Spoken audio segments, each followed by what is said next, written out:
Hello students, today we are going to study sentence. Without learning sentence, we can't be able to speak English. So it is necessary to know about sentence.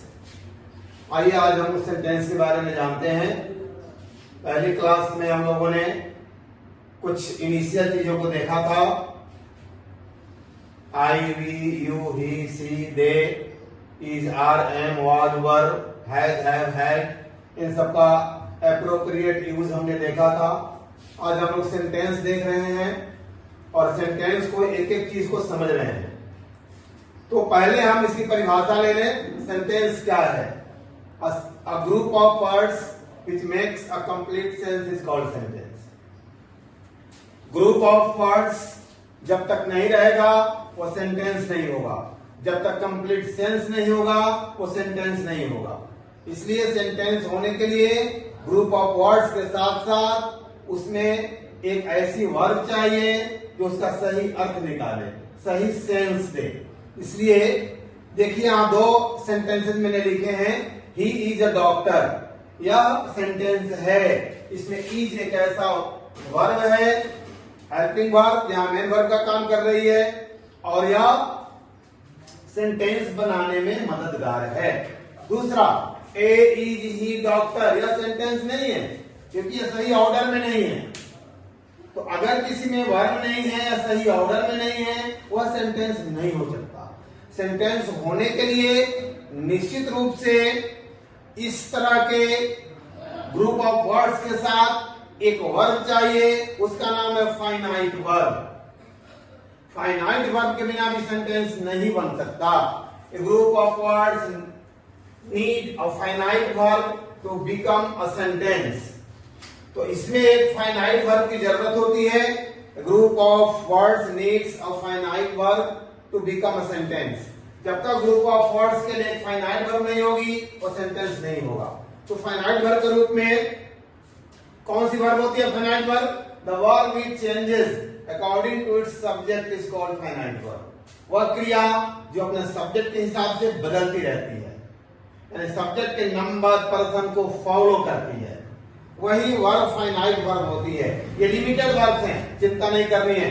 देखिए finite verb में verb का first form, second form, fifth form, यानी verb 1, 2 और 5। इसके बाद is, are, am, was, were, do, does, did, have, has, had, इन्हें आपको याद कर लेना है।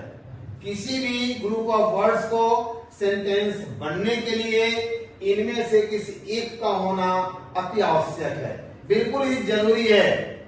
इसके बिना यह मैंडेटरी है, मैंडेटरी वर्ड याद कर लीजिए। इनके बिना वो सेंटेंस होगा ही नहीं ग्रुप ऑफ वर्ड्स।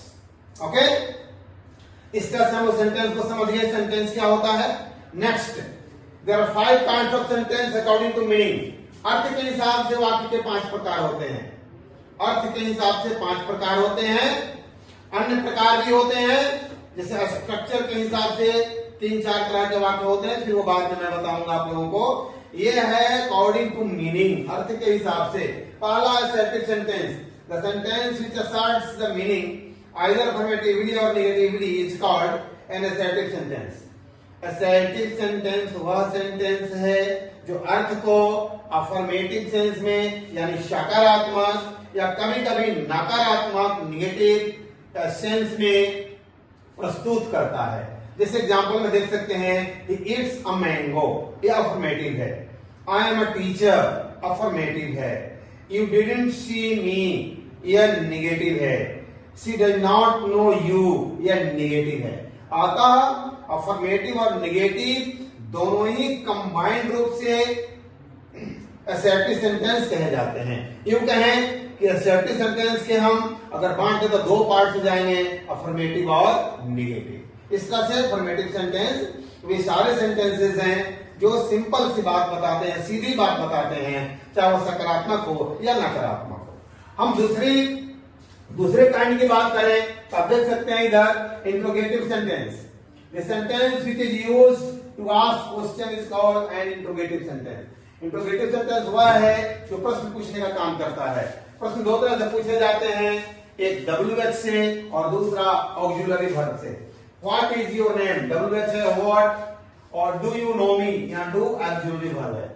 इन दोनों तरह से हम प्रश्न पूछते हैं। अतः इंट्रोगेटिव सेंटेंस प्रश्न पूछने के काम आता है। सबसे बड़ी पहचान है कि नोट ऑफ इंट्रोगेशन, यह जो चिन्ह है क्वेश्चन मार्क, यह लगा रहेगा इंट्रोगेटिव सेंटेंस। ओके। तीसरा है इंपेरेटिव सेंटेंस। बोलने की दृष्टि से स्पोकन इंग्लिश के लिए सबसे महत्वपूर्ण सेंटेंस। वह sentence, the sentence it shows command, request, suggestion, prohibition is called N imperative sentence. इसमें 4 सेंस होते हैं। पहला होता है कमांड यानी आदेश देने का, दूसरा है रिक्वेस्ट यानी प्रार्थना करने का, तीसरा है सजेशन सुझाव देने का, चौथा है प्रोहिबिशन कोई चीज मना करने का, रोकने का। अतः ये 4 सेंस जिस सेंटेंस में हो वह सेंटेंस इंपेरेटिव सेंटेंस होता है। कभी कभी ग्रामर में इसे लिखा होता है तो सेंटेंस का नाम कमांड लिख दिया जाता है, और आप इंपेरेटिव सेंटेंस ही करके याद रखें, ज्यादा अच्छा। एग्जाम्पल देखें हम, डू दिस वर्क, इसमें ऑर्डर दिया जा रहा है किसी को। प्लीज हेल्प मी, इसमें किसी से प्रार्थना की जा रही है कृपया मेरी मदद करें। टेक योर मेडिसिन टाइम, इसमें किसी को सुझाव दिया जा रहा है अपने समय पर दवा लो, समय पर अपनी दवाई लो। डोंट टच फायर, आग मत छुओ, इसमें मना करने का भाव है। अतः ये चारों भाव इसमें होते हैं। इंपेरेटिव सेंटेंस की सबसे बड़ी खासियत देखिए मैंने लिख दिया नोट में। इंपेरेटिव सेंटेंस स्टार्ट्स विद, यह शुरू होता है किस चीज से आप पहचान जाएंगे आसानी से। थोड़ा सा ध्यान अगर रखें तो वर्ब 1 फर्स्ट फॉर्म से, या प्लीज से, या काइंडली से, या डोंट से, या नेवर से, या ऑलवेज से, इन्हीं शब्दों से इनकी शुरुआत होती है सेंटेंसेस की। तो ऐसा सेंटेंस जिसमें आरंभ में इसमें से कोई लगा हो, आप आसानी से समझ सकते हैं कि इंपेरेटिव सेंटेंस है, और बोलने में बहुत अधिक इसकी मदद ली जाती है इस सेंटेंस की, इंपेरेटिव सेंटेंस की। फिर हम आगे बात करेंगे इस पर। चौथा है objective sentence, the sentence which shows blessing, curse or wish, जिसमें ब्लेसिंग हो आशीर्वाद, कर्स हो अभिशाप, और विश कोई किसी तरह की इच्छा जिसे व्यक्त होती हो, उस वाक्य को ऑब्जेक्टिव सेंटेंस कहते हैं, इच्छा सूचक वाक्य। जैसे मे गॉड हेल्प यू, देखो इसमें मे लगा होता है, ध्यान रखना है मे से ही वाक्य शुरू होगा, और एंड में नोट ऑफ एक्सक्लेमेशन का चिन्ह होगा। वाक्य के अंत में मे यू फॉल इन, यहां पर श्राप है, यहां वरदान है, आशीर्वाद है, मे गॉड हेल्प यू, और यहां पर श्राप है, मे यू फॉल इन। वहां भी इंट्रोगेशन एक्सक्लेमेशन का चिन्ह है, यहां भी एक्सक्लेमेशन का चिन्ह है। एंड में वाक्य के नोट ऑफ एक्सक्लेमेशन रहना जरूरी है और रहता है, और में से शुरुआत होती है ऐसे वाक्यों की। अतः यह ऑब्जेक्टिव सेंटेंस है। पांचवा और अंतिम exclamatory sentence, the sentence which shows some sudden feeling is called an exclamatory sentence. तो सडन फीलिंग बतावे, अचानक कोई अनुभव हो, वो सुख का हो सकता है, वो दुख का हो सकता है, आश्चर्य हो सकता है, खुशी हो सकती है, किसी को शाबाशी दे सकते हैं, घृणा हो सकती है। इन सारे तरह के भाव आते हैं मन में। इस तरह के वाक्य को भाव को प्रेजेंट करने के लिए जो वाक्य प्रयोग में आता है उसे एक्सक्लेमेटरी सेंटेंस कहते हैं। ठीक है ना। आइए, hurray India won the match, वाह भारत ने मैच जीत लिया। अल्लाह इज नो मोर, अब वो नहीं रहा, मर गया। दुख की बात है, ऊपर वाला खुशी है, 2 नंबर में दुख है। 3 नंबर, ही ए मीन मैन, छी वह नीचा आदमी है, वह एक नीचा आदमी है, इसमें घृणा का भाव है। 5वां, bravo, you have done well, शाबाश उन्हें बहुत अच्छा किया, तो इसमें शाबाशी का भाव है। इस तरह के सेंटेंसेस जिसमें इस तरह के भाव आते हैं ये एक्सक्लेमेटरी सेंटेंस होते हैं। अतः इन सेंटेंसेस को ये आपकी जिम्मेदारी है याद कर जाना, बिल्कुल रट जाना। इन्हें इनका डिफिनेशन के साथ साथ इनके एग्जाम्पल्स याद कर लेना, और कमेंट में बताना अगर कोई दिक्कत हो इसमें समझने में, तो फिर से एक वीडियो में बनाकर समझा दूंगा। ऐसे अब इनसे वाक्य बनाना मैं बताऊंगा अगले वीडियो में कि कैसे हम सेंटेंस बनाएं। इंपेरेटिव मैंने कहा कि इंपेरेटिव सेंटेंस आपको बोलने में ज्यादा सहायता करेगा, कैसे करेगा इस पर नेक्स्ट में हम चर्चा करेंगे। लेकिन आपकी जिम्मेदारी है कि आप इनको याद करें और इस तरह के सेंटेंसेस को स्वयं से बनाएं और स्वयं से उनको समझने का प्रयास करें। जब तक आप कोशिश नहीं करेंगे नहीं होगा। आसानी से अंग्रेजी सीखनी है तो आइए जीडी क्लासेस को सब्सक्राइब करिए, शेयर करिए, बताइए दूसरों को, देखिए, लाइक करिए, आप आगे बढ़ाइए। अगर इंग्लिश सीखना है तो इंग्लिश के लिए आप जुड़िए जीडी क्लासेस से। And I am ready to teach you all types of sentences in a short span of time. You will not have to take much of time for each. Don't go through those who are just taking you round and round. They are beating about the bush. I am not beating about the bush. मैं घुमा फिरा कर बातें नहीं करता.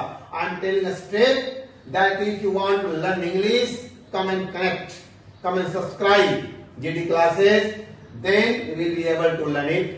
बहुत सारी चीजें हैं, बहुत सारे वर्ड पावर बढ़ाने हैं, आपके बोलना सिखाना है, इसलिए एक एक करके मैं बताता जाऊंगा। अगला वीडियो सेंटेंस बनाने से होगा। सेंटेंस के आधार पर जो वाक्य बनाए जाएंगे, जैसे हिंदी में और इंग्लिश में कैसे हम किसी को संबोधित करेंगे, किसी से कुछ मांगेंगे, आदेश देंगे, प्रार्थना करेंगे, इन सब पर अगला वीडियो होगा सेंटेंसेस के रूप में। तब तक के लिए thank you, thank you, thank you.